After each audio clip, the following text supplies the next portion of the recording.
The topic I'm talking about today is gas density and how to calculate the gas density. It's important because the denser the gas, the harder it is to breathe it in, and it increases the work of breathing.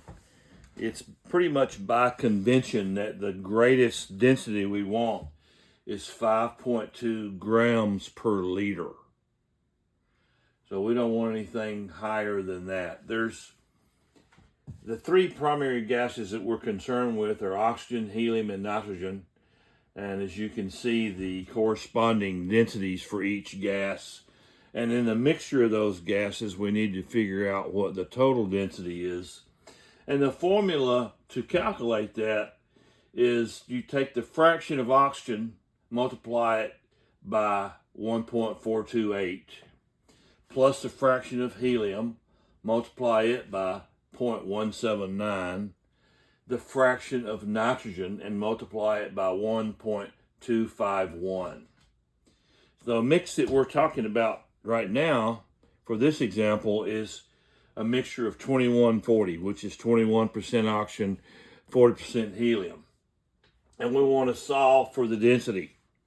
And that's the equation, 0.21 times 1.428, 0.40 times 0.179 for the helium, and then 0.39 times 1.251 for the nitrogen. So we've got the oxygen content, the helium content, and the nitrogen content all multiplied by their respective densities. We do that arithmetic and we come up with an answer of 0.8576 grams per liter at the surface. At 185 feet, which is 6.6 atmospheres, we'll simply take the number for at the surface and multiply it by the atmosphere's absolute, which is 6.6. And the density of that mix of gas at 185 feet becomes 5.6 grams per liter.